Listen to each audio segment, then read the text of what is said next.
Welcome to the Gentleman's Guide to Gaming. I didn't intend to go William Shatner there, but somehow I did. It's been a long day. It's been a very long day. And in this video, we're going to be answering a question. You see, on a lot of videos recently, I've been saying to you, if you support me on patreon.com/Matthew Dawkins, if you send me some money via MatthewDawkins.com, but the best option, if you pick up a copy of The World Below, a hard copy, either via BackerKit for the traditionally printed version or DriveThruRPG for the print-on-demand version. If you do either of those things, contact me through MatthewDawkins.com. I'll make a video of your request. Well, this was a request that came in an hour ago because someone had just picked up a hardcover copy of The World Below via DriveThruRPG.com. Thank you so much. And they sent me a very quick message through MatthewDawkins.com. They said, really looking forward to receiving this game.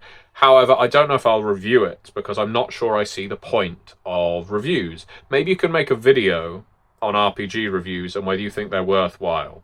Now, it would be fairly hypocritical of me to say that RPGs are completely worthless, or rather RPG reviews are completely worthless, given that's what this channel was founded on. At the very start, I was reviewing RPGs like Scion and Vampire the Masquerade and all kinds of other games, and then it spooled into deep dives into lore and so on and so forth. So it's had, I've got ties to RPG reviews, but I see the point, because I've heard it argued before. RPGs are such a subjective medium, based on what you take away from a game you play, but also what you bring to it. Given that it is an interactive medium, unlike a movie, unlike a piece of music, although you could argue that you interact with a movie emotionally, you interact with a piece of music potentially by dancing or tapping your foot or singing along, but let's stick with this flawed argument that RPGs are an incredibly interactive medium. And what someone brings to it can affect your interpretation of whether that is a good game or not. Well, does the review therefore does that make any sense to review something? Well, on that basis, I would say probably not. There's no point reviewing something based on your personal experience as a player if all you're reviewing is how the GM ran the game or how you played it. Rather, what you should be reviewing is, did the content interest you? Did the art jump off the page? Was the setting information captivating? Were there sufficient playable options? Is the system up to mechanical snuff? Is the book well laid out? Is there an index? Is there a contents page? These are the kinds of things I think that are worth mentioning in a review of an RPG.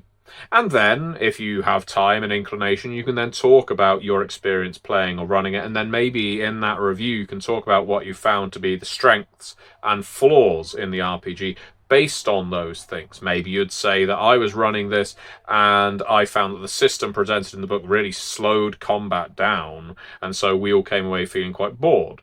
Alternatively, you might say, the book had so many story hooks in, every single player immediately could come up with a character and how they linked to the setting material.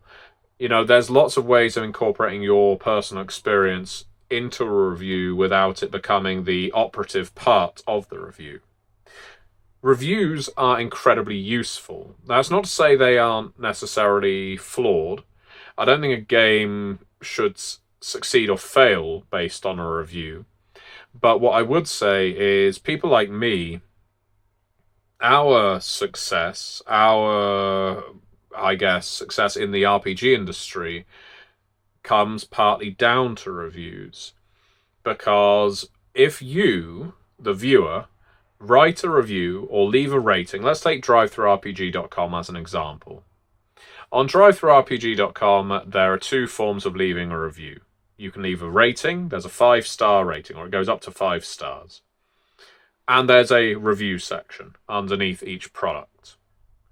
Now, if you leave a star rating, that tells someone browsing that, 20 people thought this was a 5-star game. That's great. if you leave a review, you can start expressing your thoughts of what you thought worked and what you thought didn't in this game. It's important for new customers because someone who, let's say, has just got £30 for their birthday and wants to buy a new RPG, they're probably only going to be able to afford one, maybe two decent-sized RPGs that are going to keep them going for the next several months. And so they head on over to drivethroughrpg.com, they start looking through the catalogue on there, and they find one that's got lots of in-depth reviews that explain what works, what doesn't, what might appeal to different players.